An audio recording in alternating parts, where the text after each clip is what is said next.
হরে কৃষ্ণ সুধী ভক্তমণ্ডলী, আপনারা সব কেমন আছেন? সকলে ভালো আছেন তো ভগবানের কাছে আশীর্বাদ করি আপনারা সকলে ভালো থাকবেন। আমার নাম সুজয় নিঃসঙ্গ দাস। আপনারা দেখছেন ইউটিউব সুজয় ব্লগার টিভি। নতুন নতুন ভিডিও পেতে চ্যানেলটিকে সাবস্ক্রাইব করুন, বেল আইকনে ক্লিক করুন। আজকে মায়াপুরে আমরা আছি জগন্নাথ মন্দিরে, আর জগন্নাথ মন্দিরের পাশে শ্রীধরের বাড়ি, তাই তো? তা আমার সঙ্গে আছে গণেশ প্রভু। এই যে আমরা দুজনে যাচ্ছি, তা শ্রীধরের বাড়িতে কি আছে? আমরা এখন কলাগাছা শ্রীধরের বাড়ি আছি, মহাপ্রভুর অন্তরঙ্গ ভক্ত। যে সেই শ্রীধর, সেই কলাগাছা শ্রীধর মহাপ্রভু আগে পরিচয় দেননি। হ্যাঁ, মানে দর কষাকষি করতো মোছা থর নিয়ে। হ্যাঁ, তখন দেননি, শ্রীধর দিতে চাইতো না। তারপর মহাপ্রভু লাস্টে বলছেন যে ঠিক আছে, কত দিতে হবে? তখন বলছেন প্রভু আপনি তো আগে বলেননি, তাহলে সেই দিনকে আর দরাদরি করতাম না, এমনিই দিতাম প্রভু। এই যে আপনার দর্শন পেলাম, এটাই আমার সব পাওয়া হয়ে গেল। তো আমরা দেখতে পাচ্ছেন, আমরা এখন যাচ্ছি কলাগাছা শ্রীধরের বাড়ি। অনেকে এই ঘটনা শুনেছে, কিন্তু ছোট্ট একটি জায়গা, আশেপাশে ফুলের গাছপাছ আছে, সেইগুলো আমি আপনাদের দেখাবো। সুন্দর একটি মানে জঙ্গলের মধ্যে মন্দিরের পাশ ছোট্ট একটা মন্দির, সেখানে আমি আপনাদের কলাগাছা শ্রীধর। চলুন এখন যাচ্ছি। এই যে দেখতে পাচ্ছেন চারিদিকে, এই যে মানে জগন্নাথ মন্দিরের পাশেই, আপনি মায়াপুর যখন আসবেন, মায়াপুরে আসলে পরে জগন্নাথ মন্দিরের পাশেই কলাগাছা শ্রীধরের বাড়ি। আর এখানে সুন্দর সুন্দর ফুল আছে, আমি সেগুলো আমি আপনাদের দেখাবো। ছোট ছোট সুন্দর সুন্দর ফুল। তো চলুন আগে দিয়ে যাই, সেই আমি আপনাদের দেখাই। তাই এইটা একটি বাগান, কলাগাছা শ্রীধরের বাড়ি যেতে। তো খুব সুন্দর একটি জায়গা, একদম মানে বৃন্দাবনের মতো। মানে মায়াপুর থেকে যারা মায়াপুরে আসেন, মায়াপুর থেকে জগন্নাথ মন্দিরের পিছনেই কলাগাছা শ্রীধরের মন্দির। সেখানে আমরা যাচ্ছি আস্তে আস্তে। মহাপ্রভুর অন্তরঙ্গ ছিলেন, তাই তো প্রভু? তো গণেশ প্রভু আমার সঙ্গে আছে, আমরা দুজনে এসেছি। এসে আমরা এইগুলো ঘুরে ঘুরে আপনাদের দেখাচ্ছি। খুব সুন্দর একটি জায়গা, প্রচুর কলা গাছ। ভিডিওর মাধ্যমে দর্শন করবেন আপনারা। তো আমি যাচ্ছি জগন্নাথ মন্দিরের পিছনেই। তো আস্তে আস্তে যাচ্ছি, বুঝতে পাচ্ছেন। তো দেখছেন পুরো গাছে ভর্তি, পুরো আম গাছে ভর্তি, বুঝতে পারছেন। তো আমরা এখন মনে করুন যে এটা মাঠ পুরো আম গাছ, কলা গাছ, সবজি এইসবগুলো সব লাগানো আছে। তো আমরা দেখতে পাচ্ছেন এই বেগুন গাছে দেখিয়ে দিচ্ছি যারা যারা দেখছেন। আর এটা হচ্ছে মকাই, তাই তো? মকাইয়ের গাছ, এইখান দিয়ে যেতে হবে। দেখছেন ভুট্টা, এই ভুট্টা নাকি এটা? এই যে ভুট্টা ফুটে আছে এখানে, দেখতে পাচ্ছেন সুন্দর সুন্দর ভুট্টা। কত সুন্দর একটি জায়গা। আর সামনে মাঠ আছে, মাঠ পার করে কলা গাছ পড়বে। আর এখানে বেগুন গাছ আপনারা দেখছেন। খুব সুন্দর একটি জায়গা, যে এটা কলা গাছ, কলা বাগান। কলাগাছা শ্রীধর মানে এখানে সব বড় বড় কলা গাছ না। আজকের মানে আগেকার যে পুরোনো জিনিস এখনো পর্যন্ত এইখানে আছে, যে 500 বছর, মানে আজকের নয়, আজ থেকে 500 বছর আগে ঘটনা। কলাগাছা শ্রীধর, বুঝতে পারছেন? যদি শাস্ত্র পড়েন তাহলে বুঝতে পারবেন যে মহাপ্রভু অন্তরঙ্গ ভক্ত ছিলেন কলাগাছা শ্রীধর। তো সেই বাড়িতেই যাচ্ছি আমরা। একটুখানি হেঁটে আমাদের যেতে হবে, খুব কষ্ট করে। আর সামনে দেখছেন এখানে অনেকটা হাঁটতে হয়, মানে 2 কিলোমিটার পর্যন্ত হাঁটতে হয়। এই যে এখানে বেগুন গাছ আছে, আর এখানে দেখছেন গাঁদা ফুলের ব্যবসা, বিজনেস আছে। কত সুন্দর ফুল, কত সুন্দর ফুল। আর লঙ্কার গাছ, বিভিন্ন রকমের সবজি এখানে হয়ে আছে। আর আমরা এই যে দেখুন কত সুন্দর সুন্দর ফুল। আর আমরা হেঁটে হেঁটে যাচ্ছি মন্দির থেকে 2 কিলোমিটার হেঁটে যেতে হবে। তাই সেই মহাপ্রভুর অন্তরঙ্গ ভক্ত শিষ্য কলাগাছা শ্রীধর, এখানে চারিদিকে কলা গাছে ভর্তি। তো এখন মানে খোলা আছে, এখানে যে ছোট্ট একটা মন্দির, সেটা আমি আপনাদের দেবো, কলাগাছা শ্রীধর। তো যে দেখতেই পাচ্ছেন যাচ্ছি। আর এই সর্ষে ক্ষেত পার করে আমাদেরকে যেতে হবে। দেখুন সর্ষে, এইগুলো হচ্ছেন সর্ষে ফুল, বুঝছেন? দেখুন কত বড় বড় সর্ষের গাছ। এখন মহাপ্রভু তো আমরা চলে এসেছি কলা বেচা শ্রীধরের বাড়ি, না মন্দির? বাড়ি। এটা বাড়ি ছিল, হুম। তো এটা বাড়ি ছিল, কিন্তু এখন 500 বছর আগেকার ভেঙে চলে গেছে বলে এখন মহাপ্রভু বলছে, ছোট্ট একটা মন্দির। তাহলে আমি বলে দেবো, হুম তোমার যে ঘরটায় আছো, হুম তোমার দেখো সেই ঘরের ভিতর দিয়ে হুম। চাঁদের আলো প্রবেশ করছে। ঠিক আছে, তুমি একটু পরে বলবে, আমি দেখাই এখানে। তো এখানে দেখছেন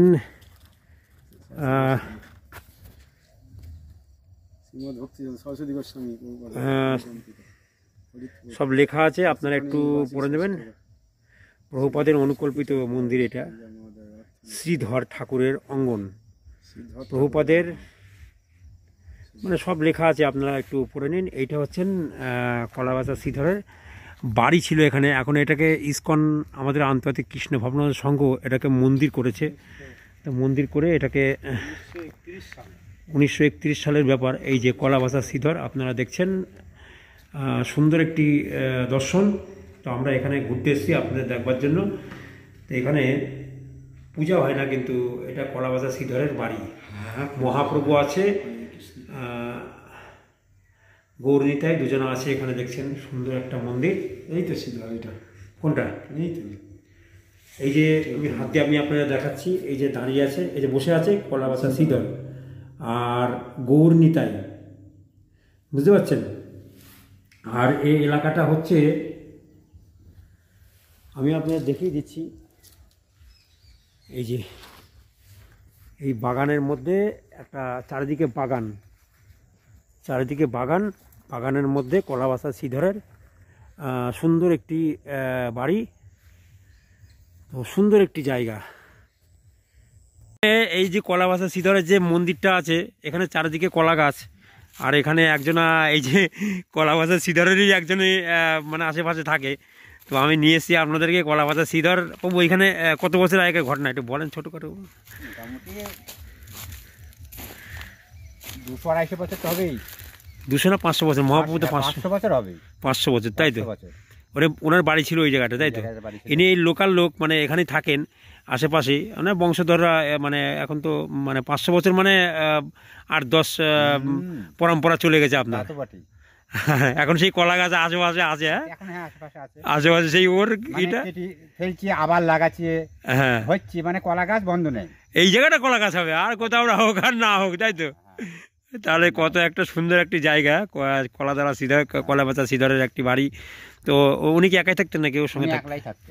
এখানে আশেপাশে ঘর পাচ্ছিল না, না? না, ঘর ছিল না। ওই একা একা এর মধ্যে ভগবানের নাম করতে, না? ভগবানের নাম করতো। তা সে তো ভগবানই, আবার কি। হ্যাঁ, ভগবানের ভক্ত ছিলেন তিনি, কলাবাজার শ্রীধর। ভগবানই। ইসকন এটাকে ই করেছে, তাই তো?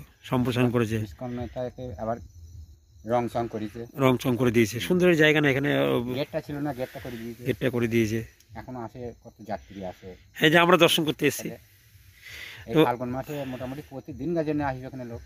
আচ্ছা আচ্ছা আচ্ছা, রং দোলের হ্যাঁ দোলের সময় দোলের সময় খুব খুব প্রচুর লোক আসে। এখানে আশেপাশে ঘর বাড়ি নেই, কিন্তু এখানে না, মাটি। না, না, তো ইনি এখানেই থাকেন। এই যে কলাবাজার শ্রীধরের যে মানে আজও পর্যন্ত সেই জিনিসটা এখনো পর্যন্ত ইনি ধরে রেখেছে। মানে আশেপাশে দেখছেন যে কলা গাছ পুরো ভর্তি, সব কেটে কেটে কেটে কি হয় পাবো কলা গাছগুলো? কেটে আবার নতুন করে লাগানো হবে। ও নতুন করে লাগাবেন তাহলে কলা গাছ? এখন ওই শসা লাগানো হবে, তারপরে আবার ভেতর ভেতর এই যে গাছ হবে। কলা গাছগুলো, এই কলা গাছের মানে এই যে কলা গাছ, এরকম কলা গাছ কোথাও নাই, এত সুন্দর, এত, তাই তো? এত সুন্দর কলা গাছ নাই। ইনি এখানেই বাড়ি আপনার কাছে, তাই তো? এই তো আমাদের বাড়ির কাছে। আচ্ছা আচ্ছা আচ্ছা আচ্ছা। তো ভালো, শুনে ভালো লাগলো। আর এখানে কলা গাছ দেখতেই পাচ্ছেন চারিদিকে পড়ে আছে, হ্যাঁ। আর এখানে দেখতে পাচ্ছেন ফুলকপি, কলাবাজার শ্রীধরের বাড়ির পাশে কত সুন্দর সুন্দর ফুলকপি আছে দেখছেন, লিচু গাছ, সব কিছু আছে এখানে। মানে আর দেখছেন 4 বছরের ফসল এটা।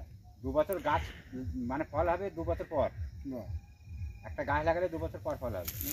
তারপরে দেখা গেল 2 বার হলো, তারপরে গাছ ফেলবে। সব ফেলে দিতে হবে, আবার 2 বছর লাগবে। আবার 2 বছর লাগবে। বাহ বাহ, প্রত্যেক গাছে একটা করে কাঁদি হবে। ওই একটা করেই তো কাঁদি হবে। এই যে কাঁদি হয়েছে, গাছটা তো নষ্ট, আর কাঁদি হবে না তো। না, আবার গাছ আবার থেকে যখন আবার ছাড়বে, সে আবার দেবে। আচ্ছা আচ্ছা আচ্ছা। কাঁদি কত বিক্রি হবে? 500 টাকা। 400 500 300। কিন্তু অন্যান্য কলা গাছ দিয়ে কলা গাছ যদি কলা হয়েও যায় পরে আবার হয়, কিন্তু এই গাছে ওই একই রকম নিয়ম নাকি? ও বাবা, তাহলে প্রচুর কষ্ট। এই তো আবার লিচু হবে, আবার লিচু হবে, তাই তো? এই চলো। কপির দাম কম না এগুলো? কপি কত করে এগুলো? 50 30। কিন্তু আমাদের ওইদিকে দাম বেশি কেন? 50 টাকা নেই। হ্যাঁ, 50 30 40। এই কপি দেখছেন 50 টাকা 30 টাকা করে বলছে পিস। এ দাম বেশি বলছে। কিন্তু এখন দাম বেশি হচ্ছে কেন? এখন দাম বেশি হওয়ার তো কথা নয়। কপির দামটা হরে কৃষ্ণ। তো আমরা আজকে দেখছেন শ্রীধরের বাড়ি, আর শ্রীধরের বাড়ির যে মোচা এইটা আমরা নিয়ে যাব, নিয়ে যে আমরা মন্দিরে এখন এটাকে প্রভুকে বলবো, মহাপ্রভুকে ভোগ লাগাবো। শ্রীধরের বাড়ির মানে মোচা, তা ওই দেখেছেন মন্দির, এর পাশেই হচ্ছে মোচা। আপনারা অবশ্যই দেখুন, দেখে আমি আপনাদেরকে নিয়ে যাচ্ছি এটা, ঠিক আছে? কেটে এখন পাড়া হচ্ছে মোচা, আমাদের প্রভু পেরে দিচ্ছে। এটা আমরা এখন এই যে দাঁড়ান, সুন্দর এই যে আমাদের প্রভু পারছে, এটা পড়ে গেল কলাবাচা শ্রীধরের বাড়ির মোচা। আর ওদিকে আরেকটা দুটো আছে,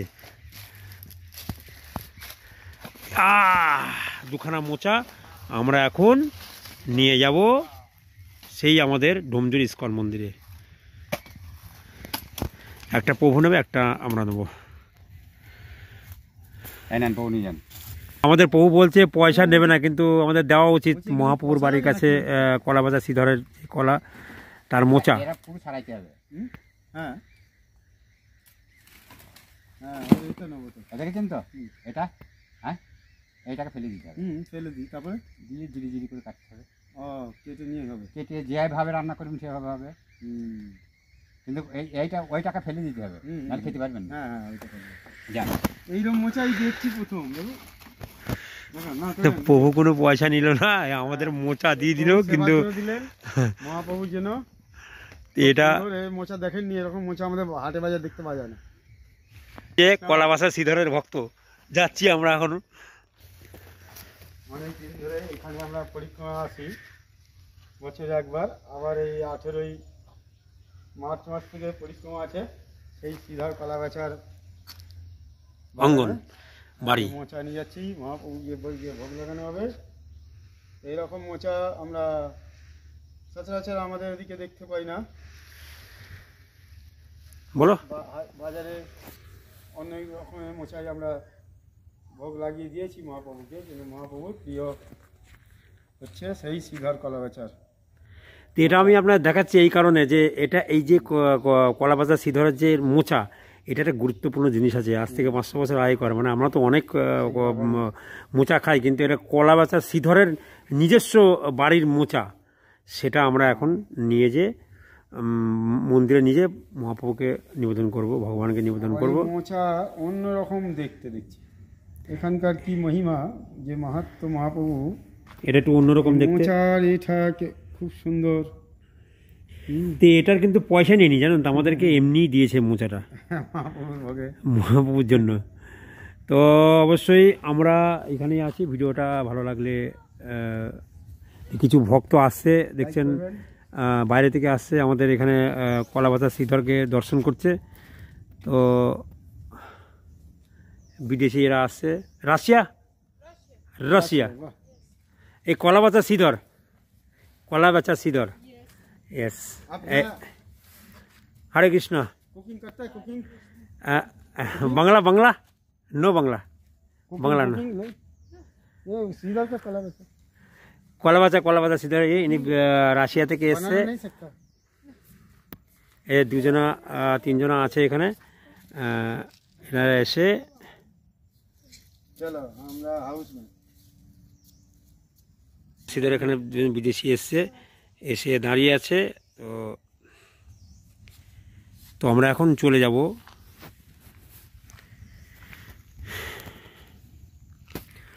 তো ভিডিওটা ভালো লাগলে লাইক করবেন, শেয়ার করবেন। এটা আমাদের নবদ্বীপ পরিক্রমায় দেখানো হয়। এই জায়গাটা নবদ্বীপ পরিক্রমার সময় আপনারা আসেন এখানে। কিন্তু ভিডিওটা যদি ভালো লাগে লাইক করবেন, শেয়ার করবেন, কমেন্ট করবেন।